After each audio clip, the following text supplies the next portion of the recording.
Really excited to be in our sixth year of hosting the Shriners Children's College Baseball Showdown. It's our third year being partnered up with Shriners and being able to support everything they do. And I'm sure that each of the teams it loves when they are out working with their patients and the teams, creating a unique experience for them. This is the first year that we will have six teams competing across all three weekends. Also, our first year with the College Baseball Series going to Surprise, Arizona during the first weekend, and then during the third weekend going down to Cleburne for our independent minor with the Cleburne Railroaders. So we will have five tournaments across three weekends. Very exciting for us. We love hosting baseball, and we love working with all of our college athletes, creating unique student experiences for everybody. The 2026 lineup is spectacular with Texas Tech, TCU, and Oklahoma State. And then on the other side of the bracket, you have Vanderbilt, Oklahoma, and Arkansas. Definitely the who's who of college baseball to kick things off for us at Globe Life Field. Just some historical numbers. In 2024, we had over 100,000 fans attend across the three weekends. In 2025, dropped down a little bit to 94,000 fans across three weekends. To date, we have 30,000 tickets sold for the first weekend and just above 11,000 tickets for Saturday. We know that number is probably going to grow north of 14,000 on Saturday.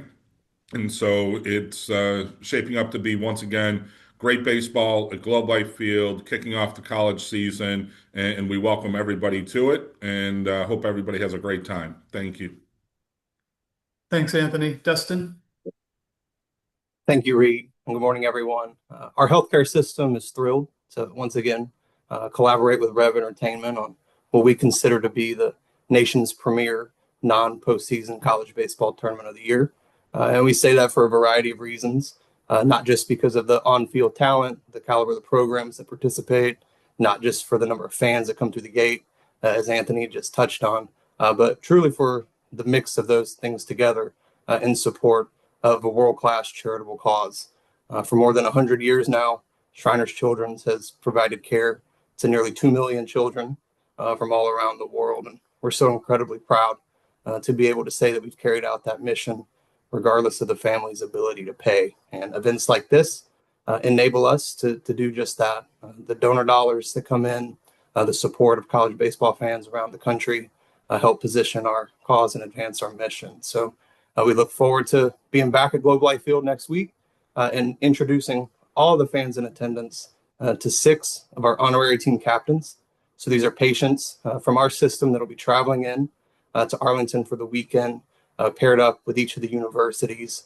All of them have had the opportunity to visit the campuses throughout the fall and the early parts of winter practice, to meet the coaches, to meet the players, to give them the opportunity to learn a little bit more about what they're playing in support of next weekend. So look forward to sharing their stories. And again, appreciate the generosity of college baseball coaches, players, administrators, and fans helping to bring our mission to life through sport. So thank you all. Look forward to seeing you. Thanks, Dustin. Media, if you would like to ask a question, please hit the raise hand icon on the bottom of your screen. And when called upon, please state your outlet and who your question is intended for.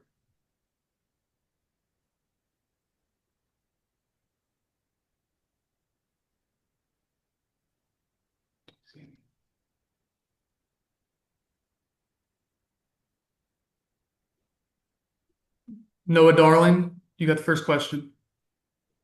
Hi, Noah Darling, College Baseball Central. My question's for Coach Holliday. Coach, your lineup returns a handful of veteran pieces alongside an exciting crop of freshmen. Curious which of those freshmen we can expect to make an immediate impact as soon as this tournament. Yeah, thank you. I would say probably of the freshmen that'll get in there and hopefully have a positive impact the first weekend. Probably Sebastian Norman, freshman from Missouri, right outside of Springfield. He's had a great fall and early spring and continues to hit the ball and has great strength. Danny Wallace, a freshman from Omaha, similar to Sebastian, he's played really well since he's got on campus. Remo and Domenico from Chicago, the same. All those guys have done really well in the fall, and along with the returning guys, give us some good options to match up against different types of pitching. And there'll be some freshmen on the mound as well. Parker Jennings and Zane Burns, two freshmen that'll factor into our early season mix, and we're counting on those guys to play well this year. Josh Nelson. Josh Nelson from Sox Machine. I'm up in Chicago. Coach Sarlus, this question is for you. So Sawyer Stroh-Snyder, he had a really impressive freshman year. You had a lot of youth last year coming into this season, more experience. But with Stroh-Snyder, what aspects of his game are you hoping to see further development as he enters his sophomore year? No, I don't know if he's on mute. Coach Sarlos, you're muted. I think it's his chase rate. His chase rate last year was pretty high, which told you when he did swing at strikes, he was pretty good. So I think his big deal is lowering his chase rate. I mean, you look at most of the better players around the country, for a really, really long time, for as long as baseball's been around, they swing at the strikes and take the balls. And I think he was really good when he did that, and I think he could be better at that. But I would say that's probably the biggest thing for him. And my follow-up with Tommy Lepore, he's got a big fastball and his changeup was excellent. Was there any adjustments to his arsenal that he was working on this fall and hoping to showcase early this season? Sure. Yeah, he's been working really on his secondary mostly this fall and into the beginning of this, January, now February, working on a cutter, working on his bigger breaking ball, just being more consistent with it. I felt like last year he was really good, fastball, changeup. The breaking ball would show up sometimes it wouldn't. So just getting more consistent with his secondary is the biggest thing that we've worked on. Thank you. Gary, you got the next question? Don Williamson, Lubbock Avalanche Journal. Question for Coach Tadlock. Tim, forgot to ask the other day about Parker Hatera. Is he being built up to start, or kind of where is he right now in his progress toward the season? Like I told you the other day, Don, I mean, I think we're all trying to build up, 5 to 7 guys right now. And out of our group, Parker is one of those guys. I mean, he's getting up to where it's around 4 innings right now. What's Brady Trombello looking like right now, and Will Jordan after their seasons last year? Yeah, man, Brady probably, man, his schedule is pretty good. I mean, he'll be ready to eat lunch here in about 30 minutes. So he's usually the first one at the ballpark in the morning. He's put weight back on. Everybody knows he's a great student. It's an engineering major. He's healthy. Went through a velo program in the fall. So in other words, I'd have to ask him exactly how long it was. I'm going to say 8, 9 weeks, maybe 10. And it's slowly climbing back. He's always been able to command the ball. Secondary stuff's good. As far as Will Jordan goes, Will had a good fall. I mean, Will's I don't know what the question was, but he's thrown the ball good through the summer and the fall.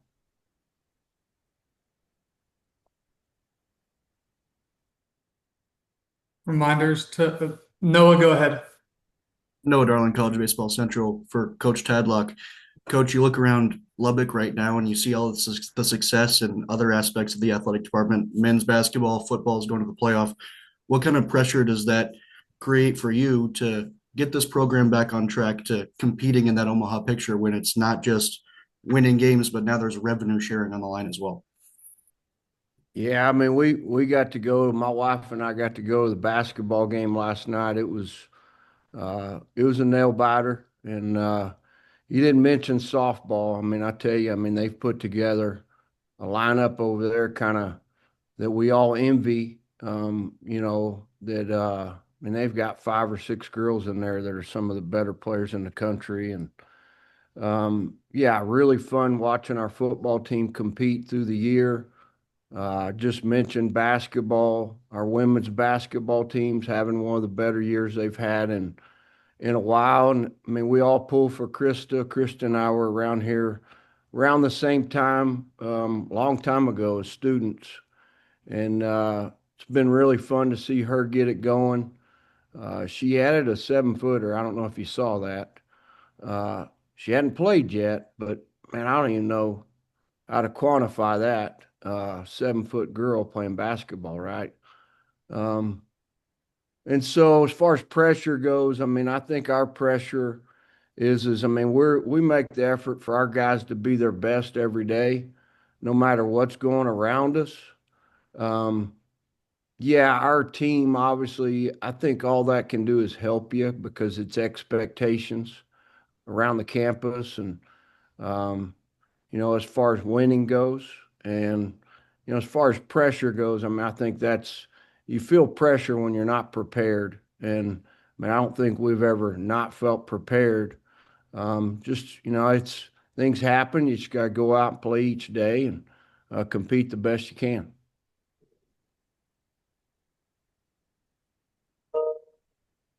Are there any other questions from members of the media? Josh, go ahead.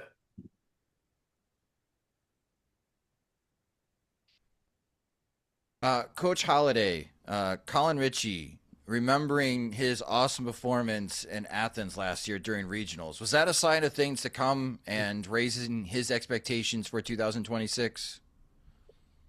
Yeah, he played awfully good last year, about the last month of the season. He had a good freshman year, if you look back, and broke in, and I thought he was on his way.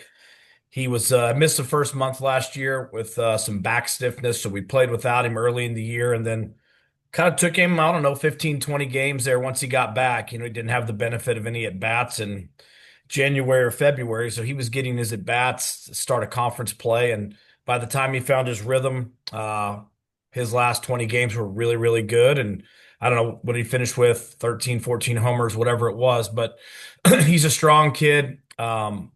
I think he's homered in 4 straight scrimmages here in this last week. So he's seeing the ball good early, like, 2 or 3 at bats a day right now is all they're getting. But he's seen the ball good and he's on time with fastballs. And he worked hard this winter on handling off speed pitches better. Coach Sarlis mentioned, his outstanding sophomore, learning how to control the strike zone and not chase and handle those off speed pitches is kind of one of the things a lot of these gifted power hitters have to do. So Colin is similar in that he's working on that as well.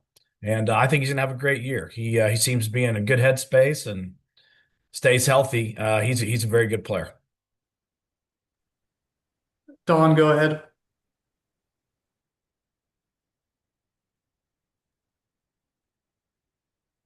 For Coach Holiday, again, Don Williamson, Lubbock Avalanche Journal. Coach, I was curious, just looking at it from an outsider's perspective, it seemed like you guys didn't really achieve at the level Oklahoma State has been accustomed to for the last several years. What did you feel like were the main reasons for that? Yeah, last year was a year of it was tough to ever really get kind of all of our ducks in a row. We never got in any kind of good rhythm, and I really compliment the kids. We got to a point there late in the year where it could have gone either direction, and our guys pulled it together. We played really well late, and we had to do some pretty heavy lifting the last 3 weeks of the year. We swept Arizona State and got into a regional and played really well. The best we played all year was at the end. But I think the thing you're always looking to do each year is to try to get in a rhythm and get your best players healthy and keep them on a roll. We did not get any type of rhythm last year, and whether it was not playing Friday, Saturday, Sunday one time, I think for the first 5 weeks, or just some of the key guys that didn't arrive last year. We just were a team that was looking for our best version of ourselves the whole year and found it late. So I'll always appreciate the effort of that group and the way they stayed with it. Because in the end, we went to Georgia and knocked them off in their own ballpark and pushed Duke all the way to the last pitch. So, yes, the regular season was a grind and definitely not one of those regular seasons that you sign up for as a coach. But in the end, I was very proud of our team because they did not let go. And when it required a little bit of grit and some determination, that was definitely on display. So, our conference is tough. I think to think you just roll out the bats and balls every year and 40 wins just jump on the paper and you're going to compete for the first or second slot every year. It's not easy. There's a lot of good coaches, a lot of good players, and the teams right now across the league, everyone seems to be investing. So it's been very competitive, and we just got to continue to, I think, do the right thing, but also recognize that winning's hard, and it's never been harder than it is right now. I had one more for Coach Tadlock. Jay Souza, where is he fitting in? What's your expectation for him at the moment and for this season? Yeah, so man, he got off to a really good start this spring, right before the snow or ice, whatever you want to call it. Had a minor setback, kind of had a hamstring bark at him, probably scared him more than anything. So instead of having 25 to 29 trips to the plate right now, he's at about 12. But out of those 12, 8 of them have been really good. And so we'll see as the next, couple weeks go. He's a above average defender, above average arm. So he can compete in all three spots. It's probably more center or right with Logan standing left, obviously. And so, but we'll see. I mean, you're really right now, you're really, we're keeping our fingers crossed that, that he can stay healthy. And everything looks like he's going to be able to do that. But anybody that's ever had a hamstring injury knows those things kind of, they can reoccur. And so we'll just see how it goes. Noah, we'll go back to you. Noah Darling, College Baseball Central for Coach Sarlos. Last year, obviously, we've got 3 Big 12 coaches in here. Last season, the committee famously left you guys on the outside looking in of hosting. I think you were kind of okay with that, but then you had to go to Corvallis. How has your approach changed as you head into this season to kind of force the committee's hand if you're in that conversation again? And what do you think the league has to do as a whole to make that conversation a little bit more enticing surrounding the Big 12? I mean, first and foremost, you just win more games, I think is the easy thing to do. So you don't have those discussions in terms of hosting or not. I think whether it was us or Arizona, I think one of us two should have hosted, being a Big 12 champion. Arizona ended up being a Big 12 tournament champ. I think they should have hosted. I just think the Big 12 gets overlooked year in and year out. SEC's great run, ACC awesome. Big 12 is usually the second or third conference every single year. More than likely the number 2 conference. If you just look over the last 10 years, just being in this league, the last 14 years, we consistently put, a bunch of teams in the tournament, get them to Omaha. So I think it's this conference is overlooked. And like Coach Holliday said, we're all investing in our baseball programs, our facilities. And I think we should at least have a host every single year. Obviously, you have to earn it, but I think a lot of times this conference is overlooked, and we have to go on the road and prove it, and which is fine. But I think the main thing that we have to do in your initial question is you just have to win more to put yourself in a position where there isn't, that conversation of host or not host. Any other questions from members of the media?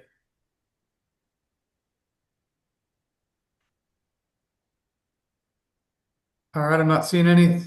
Thanks, coaches. Members of the media, I'll leave this Zoom link active until 10:30 when the other 3 coaches jump on here. Thank you for joining us, coaches. Thanks, guys.